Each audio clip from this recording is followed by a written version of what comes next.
What's up guys, just a really quick video. RedBull TKO, which is a hard enduro race, a quite famous one where all the pros from all over the world come to race it. For the first time, electric motorcycles have been invited to this race, and Charge Cycle Works is going. This is in Tennessee, it's outside of Chattanooga, August 12th and 13th. I wanted to make a quick video to show you what we've done to our bikes to prepare for this race. It's not something that we normally ride. I come from a motocross racing background. I am not a hard enduro guy, so this is totally out of my comfort zone. And but we're gonna have fun with it. You know, let's go make some history at RedBull TKO. There's a lot going on with my bike at the moment. You guys are used to seeing it with gold 1821 wheels. It's kind of a Frankenstein, to be honest. So up front here is a KTM front end. This is off a 2022 KTM 85 SX race bike. It's an air fork, quite a bit lighter than a coil sprung moto fork. Coil sprung forks like the YZ85s and KX85s are very heavy, but even this air fork double the weight of a normal mountain bike fork. This thing is stout. We've got 43 millimeter stanchions down here. We've got these massive tubes that are made for motocross racing. This is the stiffest fork you can put on a Surron. 16 in the rear, and I've had to go to a 1.5 inch linkage back here to raise the rear end to try to get it somewhat level with the front. You know, with gear on, I'm probably 200 pounds, and that fork's gonna be pretty awesome for me. Awesome front brake. That is way more powerful than any mountain bike brake, even our TRPs. It handles heat dissipation a lot better because the rotor is super thick. You see in the rear, I've got TRP. Up front, that's a KTM. One of the big things we have to do for RedBull TKO is we've got to make this bike bulletproof. So you can see I've got the side-by-side skid plate on here. These are brand new, these Warp 9 adjustable foot pegs. Originally, I was not going to run these, but while I was training the other night, I hit a lot of rocks with my foot pegs, and I broke the pin that sits in here on the factory ones. This is officially the hardest trail I've ever been on an electric bike. It is easier going down than up, though. Yeah, it's better. Well, I just did a little more trail maintenance. I just knocked a... Oh, what happened to my foot peg? Oh, man. I sheared the pin off my foot peg. Look at that. Major weak point. I didn't realize that until I started training for extreme enduro.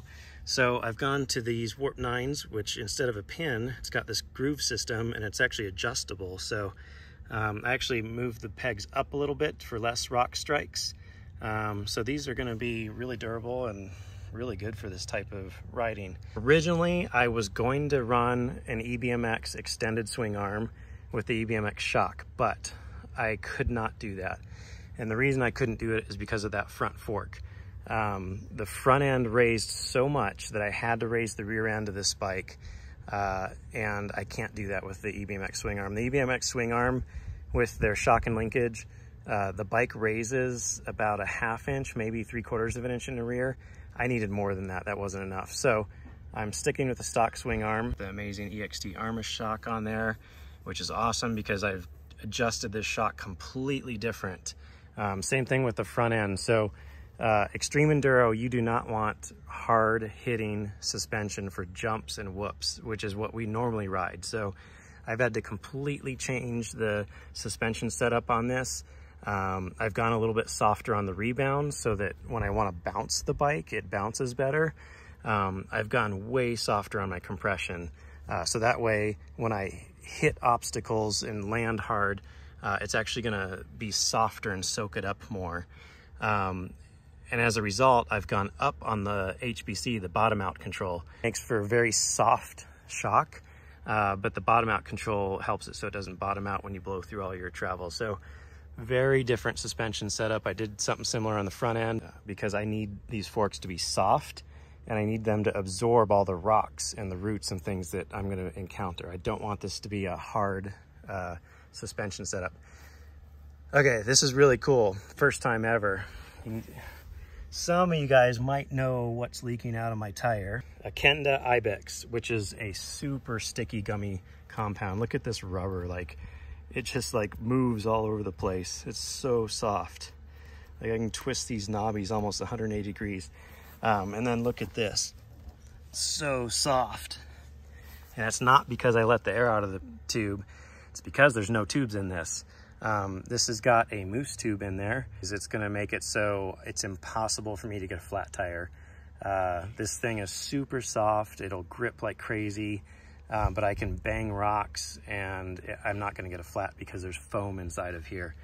A little bit of bad news about these Mousse tubes. I talked to Nitro Mousse that it's not looking like we're gonna be able to sell these, which is really too bad because I know there are people out there that ride this type of terrain, and there's really no better option than Mousse tubes. So we'll keep talking to Nitro Mousse and seeing if there's any way that we can convince them to make more. If you're interested in this setup, hurry up, go find you a set and buy them because they have discontinued them, and when they're sold out, they're gone and they might not come back. All right, running a TRP in the rear. That's really the only brake powerful enough to keep up with that KTM front end. Thing's got awesome power modulation and works really good. We love these brakes. They're our favorite brakes for the Surron.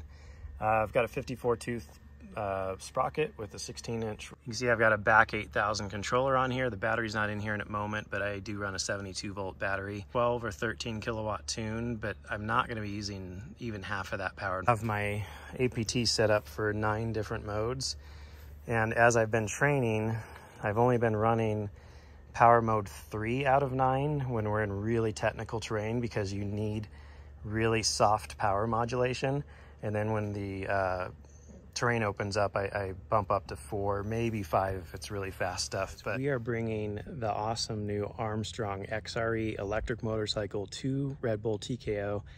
If you're anywhere in the South, come up for this event, see all the electric bikes competing. This is going to be an awesome assembly of a lot of really cool electric bikes. There are going to be Surrons and Talarias there, electric motions that Tucker's racing on out of Colorado. All right, guys, see you just outside of Chattanooga, Tennessee. On the other side of the country for us, we're out of Utah, but we are making the trip out there. We're going to be at RedBull TKO. We're going to compete, and we're bringing a build bike. Check out this baby.